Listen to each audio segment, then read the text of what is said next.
Tonight, a divided House and Senate on Capitol Hill. A look at the 118th session of Congress. There are a whole lot of issues we can work together on. Plus, preaching the gospel to America's lawmakers. How one group is working to bring hope to the Hill.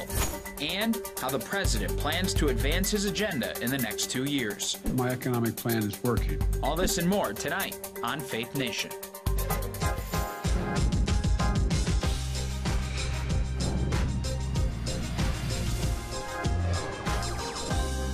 A new year marked with a dramatic start for the new Congress. Good evening, and thanks for joining us for Faith Nation. I'm Tara Mergener. From the CBN studio in Washington, D.C., I'm Matt Gelka.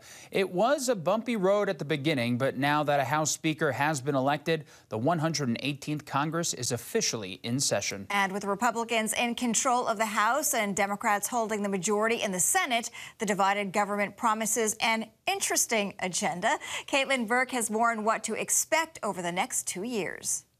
The 118th Congress is already a historic one. In the Senate, Mitch McConnell is now the longest-serving Senate leader in history.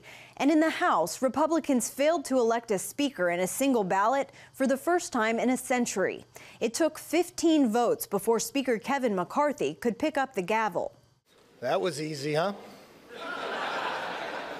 I never thought we'd get up here. House Republicans are pushing an agenda focused on balancing the federal budget, protecting the unborn, and investigating the Biden administration on issues including the business deals of the president's son Hunter Biden, COVID-19 origins, weaponization of the federal government, and the influx of migrants at the southern border. We're going to do it in a way that's consistent with the Constitution, but we're going to do it vigorously, we're going to do it aggressively, because that's our job. And the only way you stop that stuff is you first have to expose every single bit of it. While House Democrats indicate they will seek common ground with their GOP colleagues, Minority Leader Hakeem Jeffries says they'll also work to defend the legislation passed over the last 2 years and will continue to fight extremism. House Democrats will always put American values over autocracy, benevolence over bigotry, the Constitution over the cult, democracy over demagogues, economic opportunity over extremism, freedom over fascism, governing over gaslighting, hopefulness over hatred, inclusion over isolation, justice over judicial overreach. In the Senate, where Democrats maintain their majority, Chuck Schumer will remain majority leader, with Republican Mitch McConnell leading the minority. Republican control in the House means many Senate priorities being pushed before the midterms are now dead, including efforts to codify abortion rights into law. That shift also has Senate Democrats and Republicans talking more about bipartisan deal-making. I intend to reach out both in the Senate and even in the House to some of the more mainstream Republicans and say, let's work together. There are a whole lot of issues we can work together on. Some of those issues could include immigration reform, as well as some sort of housing, big tech, and crypto regulation. Caitlin Burke, CBN News, Washington. All right, and here now for more CBN News Chief Political Analyst David Brody. David, how did the battle over the House speakership hurt, if it did, the public perception on the newly led GOP House? Well, I'm glad you added those words, if it did, with a comma there, Tara, because we're really unsure at this point if it's really going to hurt the agenda at all, or at least the perception for sure. Look, I think at the beginning, sure. Was there chaos? Yes. Was there potential fisticuffs, if you will? Sure, of course. But at the end of the day, look, people are living their lives. They want to know, like, oh, what, eggs are this much or milk is that much? This is what they really care about. I'm not quite sure that they're sitting around the dinner table in a year and a half going, remember that speaker's fight? I think a lot of people will say, wait, what was that about again? So the point is that right now the public perception isn't good, but I think going forward, I think it won't be as bad for the GOP. I do think it reveals really a bigger fight within the GOP between the populist part of the party and the traditional establishment GOP. Well, David, you just mentioned that inner fight there. So as Republicans are trying to get a jump on their agenda, can Kevin McCarthy effectively lead the party?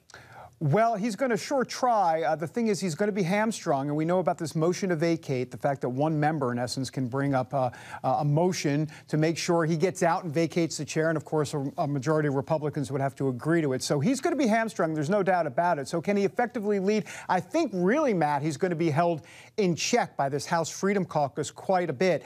He knows where his bread is buttered, and if he wants to stay Speaker of the House, he's going to, in essence, have to fall in line with them. They're not going to have to fall necessarily in line with him, and I think that's the way that's going to go the next couple of years. So now that we have a divided Congress, is anything really going to get done over the next 2 years, do you think? Oh, Congress get things done? Wait, what? Breaking news, Congress got something done. It's going to be very difficult, obviously, with President Biden in the White House. You've got a Senate run by Chuck Schumer and the Democrats.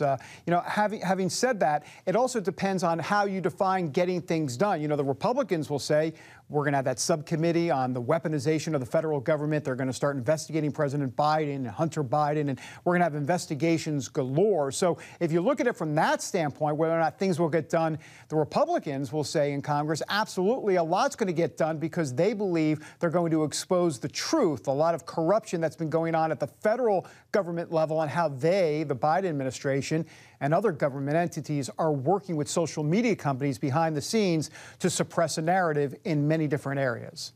Well, I think one thing's for certain, they'll be keeping us all pretty busy. David, thank you for the time. You bet, Matt. Thanks. All right. Well, more than 70 new faces were just sworn in to serve in Congress for the first time. Some members might looking to be making waves and a name for themselves as well. Now, it took a little while to get them sworn in. Others are putting a calling above all. I recently got a chance to sit down with Mark Alford, a freshman congressman from Missouri who believes he received the call to serve.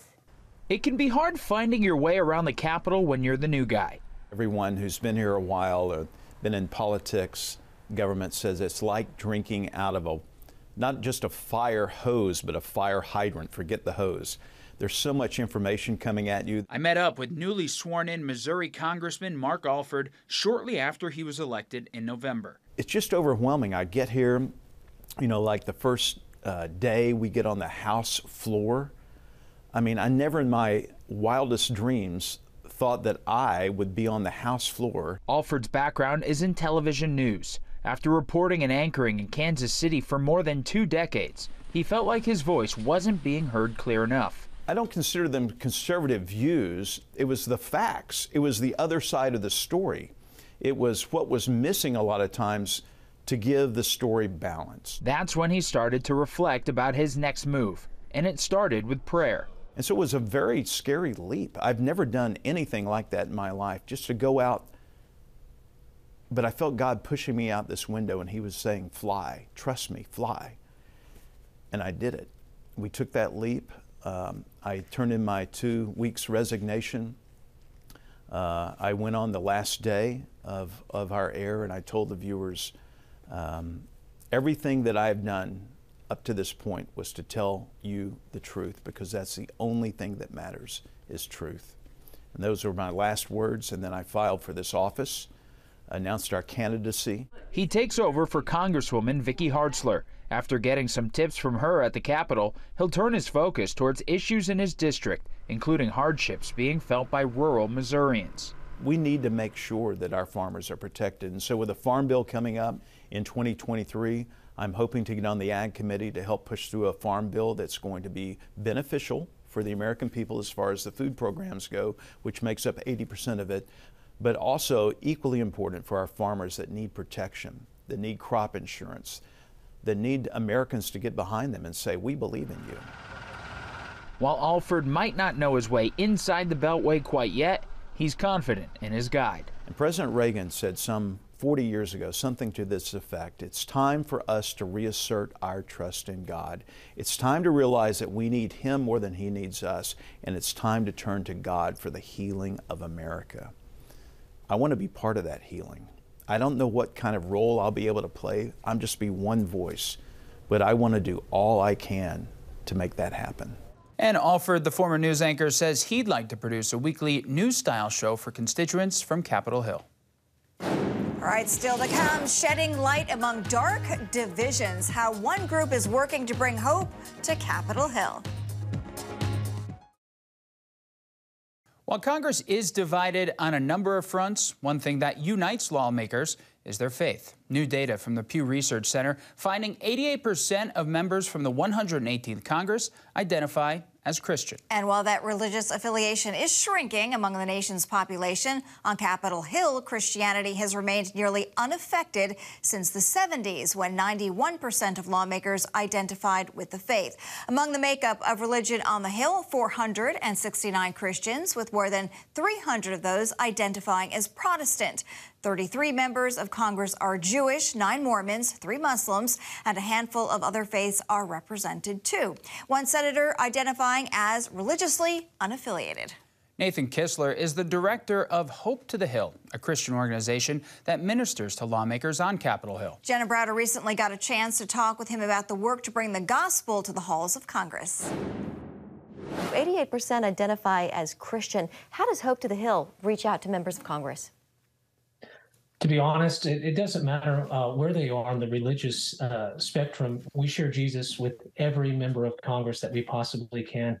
And it is wonderful to see so many Christians that are coming to Washington to stand for truth. But it really never changes the work that we do on a daily basis, walking the halls with them, living life with them, and just sharing Jesus in every way we possibly can.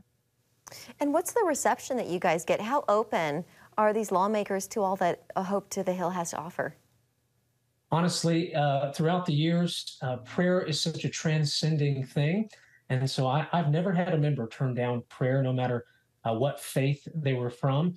And so it's always a joy to see members welcoming that, especially in these moments that we're living in right now, where there's so much division. Even though many of these lawmakers, they do share their Christian faith, politically, they are miles apart. How do you bridge that gap?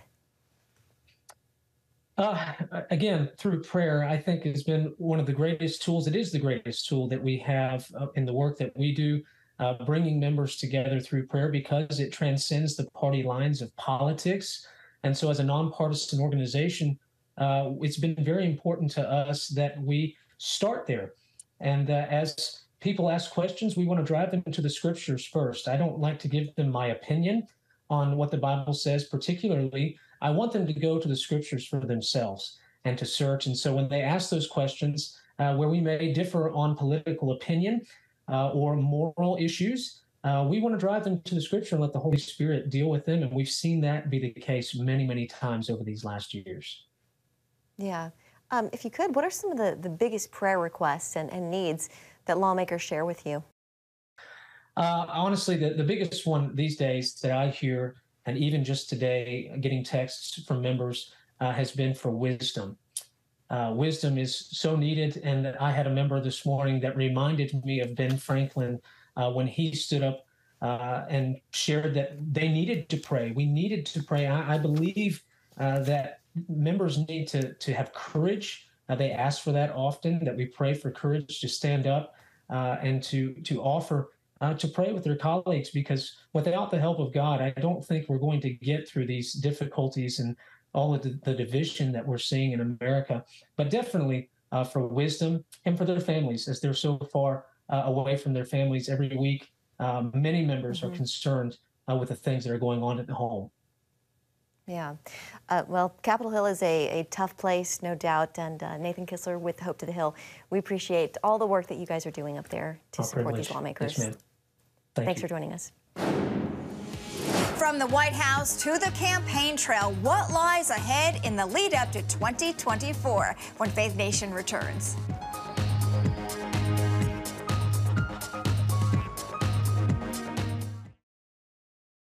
Welcome back. New numbers from the website 538 show President Biden's approval rating is at its highest point since October of 2021. But that doesn't mean his job will be getting any easier. For the first time since taking office, the president now has to try to pass his agenda while working with a divided Congress. Abigail Robertson is at the White House with details. Abigail, what policies will the administration be focusing on in the coming days?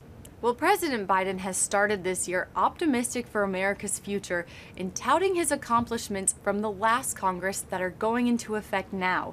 Things like caps on the cost of insulin and tax credits for Americans who switch to energy-efficient appliances. And we're also going to see more construction projects underway as a result of the infrastructure bill. And despite now having to work with a divided Congress, President Biden says that he wants to find areas of compromise. And the White House says that his hand is outstretched and willing to work with Republicans to deliver results for the American people.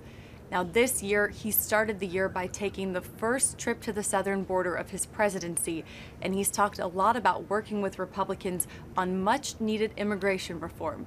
So we'll see if anything comes to fruition from that. This has been the greatest migration in human history around the world, as well as in this hemisphere.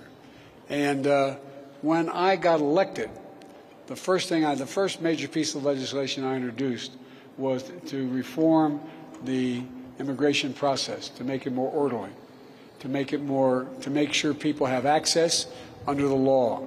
And so what we found out, and not just in my visit to El Paso, but before that, we found out is that our Republican friends and a few Democrats are very critical of what's going on at the border, but yet refuse to even look at the detailed document I submitted for the Congress to consider to reform the process completely. We're trying to make it easier for people to get here, opening up the capacity to get here, but not have them go through that god-awful process. President Biden is also expected to announce a decision early this year on whether or not he will run for re-election in 2024, with many close to him believing he will decide to run again. Abigail, as the president pushes his agenda on the personal front, he's faced with this classified document special counsel investigation. How is the White House reacting to that? The White House is reacting by referring questions on the issue to the Department of Justice, who appointed the special counsel to look into President Biden's handling of these classified documents. But this is certainly overshadowing other things the president is doing right now. And House Republicans say they want President Biden to receive the same treatment and scrutiny that former President Trump has when it comes to mishandling classified documents. And they're demanding answers and information from the White House and Department of Justice. Thanks, Abby. For more, we are joined by Nathan Gonzalez, editor and publisher of Inside Elections. Nathan, we have yet to get the formal announcement, but the president has said he does intend to run again in 2024. So could something about this document situation sway him to get out of this race? Well, until we hear the words, I'm formally running for re-election come out of his mouth, I actually still am a doubter. I know that he is making progress toward running again. That's what presidents generally do, is they run for re-election. But let's see if it happens. With the documents, I think he believes that nothing was done wrong and they've followed proper protocols as they have found these documents. So if he ends up not running, I don't expect it will be because of these documents. It will probably be because, he's the first president we've ever had to be into his 80s, and maybe something to do with how popular or unpopular he is with the American electorate. And Nathan, after Democrats perform better than many expected in the 2022 midterms, do you think that bolsters President Biden to run for re-election? I think Democrats' 2022 performance boosted Biden's standing, or at least the perception of Biden. Although I think it's important to note that Democrats did better than expected in 2022 in spite of Biden's job performance, not because of his job performance. He's still underwater, which means a majority of Americans disapprove of the job that he's doing. And even though his numbers have gotten a little bit better over the past few weeks, he's still largely unpopular. And so but what I think matters less than what the president or Democrats think. And this is an emboldened Democratic Party, even though they lost the House of Representatives in 2022. And on the Republican side, of course, we've already seen former President Trump throw his hat in the ring, but Florida's Republican Governor Ron DeSantis is quickly climbing in the polls. So how does DeSantis play out on the national stage, do you think? Well, first of all, he is on the national stage, which is something that most people probably wouldn't have thought, 4 or so years ago. But right now, the field is a little bit frozen. Trump making that formal announcement froze the rest of the Republican field a bit because there are a lot of Republicans who don't want to challenge the former president. And DeSantis remaining on the sidelines for now has frozen the field a bit because he is viewed as the most credible alternative right now. So the thing to watch is if DeSantis indeed gets in, that will show that Trump is vulnerable in a primary because DeSantis believes that. And the question is, does that then do a bunch of other candidates get in? Or is DeSantis strong enough that he can keep those other contenders on the sidelines? The best thing for Trump is probably a large field where Trump can once again have a core base of 25 or 30%. The majority of the Republican Party is divided among 4, 5, 6 other candidates, and he can have a path to the nomination. But if Trump is one-on-one against another candidate, he is as weak as he has been in many years among Republican voters. And Nathan, at the end of the day, do you think that 2024 will come down to another Biden-Trump battle? I'm skeptical. I think that there's a chance that one of them is the nominee. The idea that both of them are going to be the nominee again, I don't think that's going to happen. I do think, guarantee, I think we are going to have a competitive race for president. Right now, the country is so divided, so evenly divided, that I don't think either party has a lot of room for error. 2016, Trump barely won the closest states and won. Biden in 2020 barely won the closest states in his victory. So no matter who the nominees are, I expect a very competitive race for the White House next year. Nathan, thanks for your insights. Well, coming up, the future of the GOP. We hear firsthand from the former vice president next. Finally tonight, the question many are asking, what role does former President Donald Trump play in the Republican Party? CBN News took that very question to his former vice president. Well, I think the Republican Party belongs to Republican voters. Is he the leader? Is he the leader of this party right now? I think the former president is a leader in the party. A leader, okay. An important voice in the party. But I have great confidence that Republican primary voters are going to do like they've done so many times before. And as we go into the next 2 years, they're going to choose the right standard bearer for this moment in our history. And as it all plays out over these next 2 years, Faith Nation will be here, bringing you all the latest news on faith and politics. And we hope you continue to join us.